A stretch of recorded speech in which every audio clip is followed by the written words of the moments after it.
Il a suivi des études secondaires à l'École internationale de la rue du Théâtre, à Paris, 15e arrondissement. C'est là qu'il est choisi pour tenir le rôle de l'enfant dans la version en langue anglaise du spectacle inspiré du poème Fleuve indien, le Mahabharata, que prépare le metteur en scène britannique Peter Brook avec son scénariste attitré Jean-Claude Carrière. L'adaptation théâtrale en français fit l'événement du Festival d'Avignon, édition 1985, dans le cadre des Carrières Calais de Boulbon.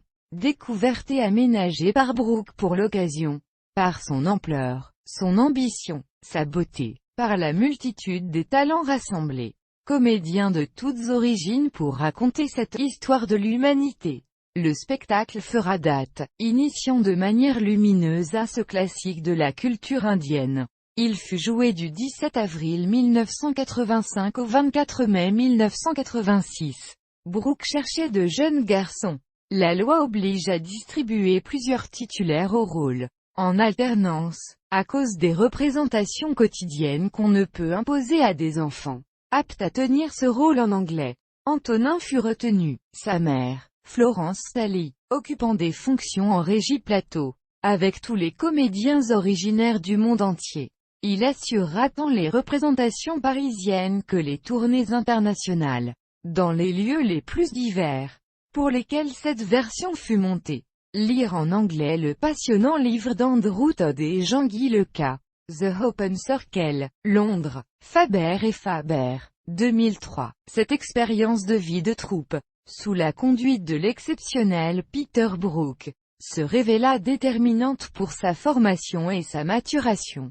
Les représentations s'étalèrent du 26 juillet 1987 au 22 juillet 1988. Avec étape à Zurich, Los Angeles, New York, Perth, Adélaïde, Copenhague, Glasgow, Tokyo. Il fut si convaincant que, lorsque Brook décida d'adapter son spectacle au cinéma, c'est Antonin Stalli qui fut choisi pour reprendre son rôle de théâtre. À cette nuance près que la voix de l'enfant ayant mué en 2 ans, il fut doublé à l'écran. Version disponible en DVD. Bien des années plus tard, en 2001, vivant à New York pour ses études et la carrière du musicien qu'il était devenu, il assiste à une représentation de la tragédie d'Hamlet de Shakespeare, en tournée à la Brooklyn Academy of Music, dans la mise en scène de Peter Brook, marquée par le comédien anglais Adrian Lester pour le 4e centenaire de la pièce. Et là, Brook lui propose de rejoindre la troupe pour l'adaptation du spectacle qu'il prépare en français, avec William Nadillam, cette fois, dans le rôle titre. Antonin accepte, s'installe à Paris, aborde le spectacle par un petit rôle, Osric, du film de la tragédie d'Hamlet, édition DVD chez Arte, que Brook tourne au Théâtre des Bouffes du Nord avec la distribution anglaise.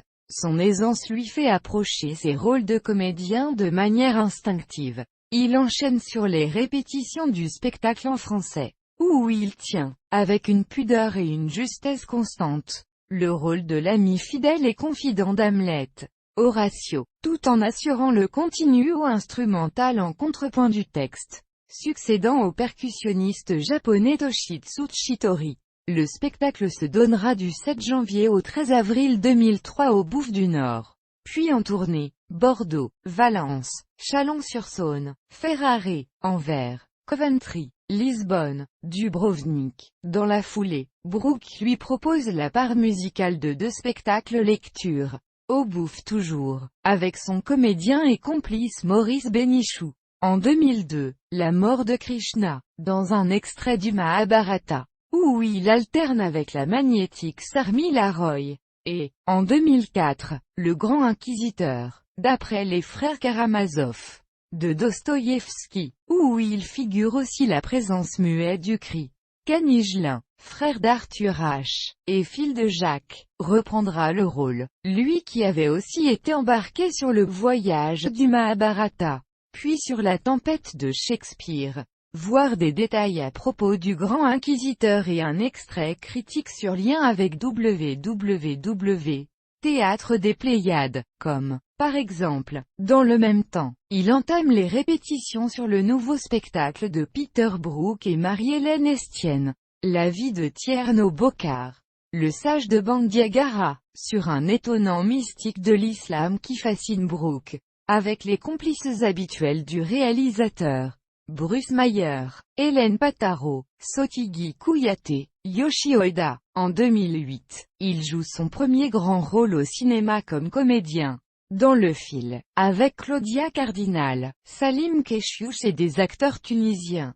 Un film du réalisateur Mehdi Ben Atia, qui est sorti en salle à Paris le 12 mai 2010. Mercredi où s'ouvre, par ailleurs, le 63e Festival de Cannes, sous la présidence de Tim Burton.